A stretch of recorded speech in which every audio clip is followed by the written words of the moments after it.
Hello students. तो आज इस वीडियो में हम करेंगे 8.1 का क्वेश्चन नंबर 9। तो क्वेश्चन नंबर 9 दिया हुआ है in triangle ABC this is right angle triangle at B, tan a equal to 1/√3 और हमको फाइंड आउट करना है, find the value of sin a cos c plus cos a sin c और cos a cos c minus sin a sin c। दो question दिए हुए हैं यहाँ पे। तो पहले तो मैं यहाँ पे एक राइट एंगल ट्राइंगल ड्रॉ कर लेता हूँ। Right angle at this one at B. तो यहाँ पे दिया हुआ है कि right angle at B, B 90 degree, बाकी ए और सी यहाँ पे होगा। सो वैल्यू 10 ए दिया हुआ है, 10 ए इक्वल टू 1/√3 यहाँ पे दिया हुआ है। तो 10 मतलब होता है P by B, perpendicular by base is equal to 1/√3। तो यहाँ पे डायरेक्ट हम लोग P और B निकाल के H नहीं निकालेंगे क्योंकि एंगल C भी है क्वेश्चन में। तो पहले देखेंगे कि ए एंगल के लिए परपेंडिकुलर कौन सा है। ए एंगल के लिए परपेंडिकुलर होगा BC और बेस होगा AB। तो BC बाई AB दिया हुआ है जो कि है 1/√3। तो यहाँ पे हम लोग लिखेंगे BC जो है वो इक्वल टू 1 होगा और AB होगा √3। अभी पाइथागोरस लगा के हम लोग AC निकालेंगे बाय पाइथागोरस थ्योरम। तो AC square equal to AB square plus BC square.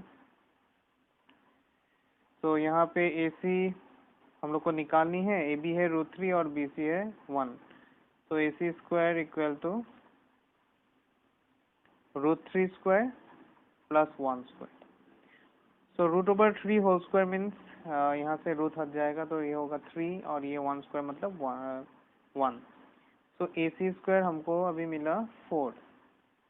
तो AC क्या होगा, स्क्वायर रूट ऑफ 4 करना है जो कि होगा 2, because 2 square is equal to 4, square root of 4 is 2। तो AB BC और AC हमको अभी मिल चुका है। तो अभी हम करेंगे नंबर 1, जहाँ पे दिया हुआ है sin A cos C plus cos A sin C। sin A, अभी A एंगल के लिए परपेंडिकुलर कौन सा था, एंगल A के लिए परपेंडिकुलर था BC और बेस था AB। हाइपोटेनस तो AC ही होगा। तो यहाँ पे हम लोग लिखेंगे BC बाय AC।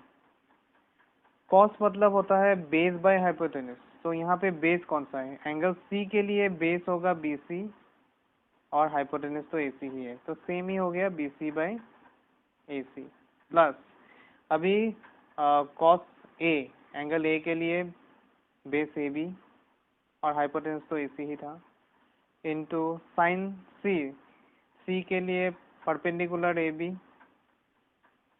और हाइपोटेनस AC। अभी ये हो गया BC by AC whole square और ये हो गया AB by AC whole square. अभी हम लोग वैल्यू बिठा देंगे, BC की value 1, AC 2, so 1/2 square, AB की वैल्यू √3 और AC 2 होल स्क्वायर। ये हो जाएगी अभी 1/4 प्लस यहाँ पे √3 का स्क्वायर 3, 2 का स्क्वायर 4। अभी एलसीएम ले लेंगे, एलसीएम होगा 4, तो यहाँ पे 1 + 3 ही लिखनी पड़ेगी क्योंकि ऊपर 1 और 3 है। तो 4/4, तो आंसर हो गया 1। अभी इसी तरह से हम लोग करेंगे नंबर 2। इसमें दिया हुआ है cos A cos C और sin A sin C। तो डायग्राम पास में होने से अच्छा होता है, तो एक बार फिर से मैं ड्रॉ कर ही लेता हूँ, यहाँ पे इजी हो जाएगी फिर हम लोग के लिए। यहाँ पे B है, ये A है और ये C है। तो cos A मतलब, cos मतलब base by hypotenuse, angle A के लिए बेस हो गया AB, हाइपोटेनस है AC। एंगल C के लिए बेस है BC और हाइपोटेनस तो AC ही है। साइन ए, एंगल ए के लिए perpendicular B C, because sine होता है पी बाई एच, तो B C by A C. और साइन सी के लिए, सी एंगल के लिए परपेंडिकुलर है ये ए बी बाई ए सी। तो हम लोग देख सकते हैं कि सेम ही नंबर है, अगर वैल्यू पुट करें तब भी वो जीरो होने वाला है, नहीं करें तब भी जीरो ही होने वाली है, क्योंकि यहाँ पे ए बी की वैल्यू है √3/2 इंटू 1/2, और यहाँ पे भी 1/2 इंटू √3/2। तो सेम ही नंबर है, √3/4 माइनस √3/4, तो ये हो गया 0। तो क्वेश्चन नंबर 9 फिनिश। अभी करेंगे question number 10। So question number 10 है, in a triangle P Q R, right angle triangle. तो मैंने ड्रॉ कर लिया है यहाँ पे एक राइट एंगल ट्राइंगल, ये है right angle triangle P Q R, और यहाँ पे एंगल क्यू 90 डिग्री है। सो ये क्यू होगा, और यहाँ पे पी, यहाँ पे आर, और क्या दिया हुआ है, P R plus Q R, sum of P R and Q R is given 25 centimetre, और पी क्यू दिया हुआ है 5 सेंटीमीटर। अभी हमको निकालना है साइन पी, कॉस पी और टेन पी। तो एंगल सेम है, पी एंगल ही निकालनी है यहाँ पे।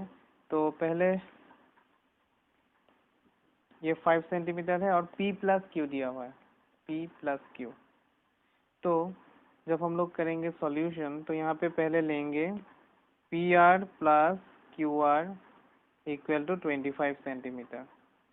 तो यहाँ से हम लोग पी आर या क्यू आर कुछ भी निकाल सकते हैं, तो मैंने यहाँ पे पी आर निकाल ली, 25 माइनस क्यू आर लिख सकते हैं इसको, पी आर की वैल्यू 25 माइनस क्यू आर। अभी मैं लूंगा ट्राइंगल पी क्यू आर, और वहाँ पे अप्लाई करूंगा Pythagoras theorem. Hypotenuse P R है, so P R square is equal to P Q square plus Q R square. अभी वैल्यू बिठाएंगे, पी आर की जगह पे मैं यूज करूंगा 25 minus Q R, P Q की जगह पे 5 ऑलरेडी दिया हुआ है, और क्यू आर ही रहेगी, उसको चेंज नहीं करना है। तो यहाँ पे अभी लिखूंगा मैं 25 minus Q R whole square equal to P Q मतलब 5 स्क्वायर, और क्यू आर स्क्वायर वैसे ही रहेंगे। अभी ये a minus b whole square identity में आ रहा है, मतलब a minus b whole square मतलब a square minus 2ab plus b square. तो ए की जगह पे 25 है, 25 square 2 into 25 into Q R plus Q R square, और यहाँ पे 5 स्क्वायर मतलब 25 और क्यू आर स्क्वायर। यहाँ पे 25 स्क्वायर मतलब 6 to 5, 225 जा 50 into Q R plus Q R square equal to 25 plus Q R square. So Q R square दोनों तरफ कैंसिल कर सकते हैं, क्योंकि किसी एक तरफ अगर लेके जाएगा तो एक नेगेटिव हो जाएगी, तो कैंसिल हो ही जाएगी वो। तो अभी हम लोग क्या करेंगे, -50 क्यू आर को इधर ही रख दिया, इस तरफ 25 है, और 625 को इस तरफ लेके आते हैं, तो -625। सो 50 क्यू आर इक्वल टू -600। अभी यहाँ पे हम लोग निकालेंगे क्यू आर कि -600 बाय -50, दोनों तरफ नेगेटिव साइन कैंसिल, एक जीरो कैंसिल, और 5 12 जा। सो क्यू आर हमको मिल गई अभी 12 centimetre. So therefore P R भी हम लोग निकाल सकते हैं, क्योंकि पी आर मतलब था 25 minus Q are. So 25 minus 12 करेंगे, और पी आर निकाल लेंगे, जो कि है 13 सेंटीमीटर। अभी हम लोग निकालेंगे साइन पी, कॉस पी और टेन पी। तो साइन पी, तो डायग्राम फिर से यहाँ पे मैं ड्रॉ कर लेता हूँ। तो ये था P Q R, P angle के लिए sine P perpendicular by hypotenuse. तो परपेंडिकुलर यहाँ पे क्यू आर है ऑपोजिट साइड, हाइपोटेनस है पी आर। तो दोनों की वैल्यू अभी मैं बिठा दूंगा 12/30। फिर कॉस पी मतलब बेस बाय हाइपोटेनस। तो बेस है पी क्यू और हाइपोटेनस है पी आर। तो पी क्यू 5 पहले से दिया हुआ था, 5/30, और 10p, P by B perpendicular Q R और बेस है पी क्यू। सो यहाँ पे हो जाएगी 12/30। तो ये हो गया क्वेश्चन नंबर 10। अभी करेंगे 11 ट्रू फॉल्स। तो पहला वाला क्वेश्चन है the value of 10a is always less than 1। So 10a मतलब होता है p by b. So p by b मतलब perpendicular by base. So always less than 1 हो भी सकता है, नहीं भी हो सकता है। अगर p ग्रेटर हुआ b से, परपेंडिकुलर अगर बेस से ग्रेटर हुआ तो ग्रेटर देन 1 होगा वो। और लेस देन 0 होने के लिए ऑलवेज ग्रेटर देन 1 बोला। हाँ, अगर b ग्रेटर हुआ p से तो तब तो ग्रेटर देन 1 नहीं होगा, तब लेस देन 1 हो जाएगी वो। तो इसीलिए हम लोग नहीं बोल सकते कि p is always greater than 1। सो यहाँ पे ये फॉल्स होगा।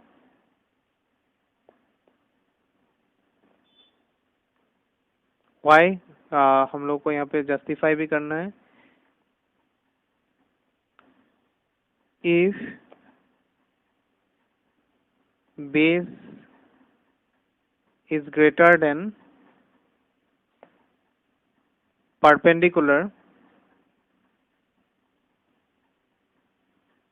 then 10a will be less than 1.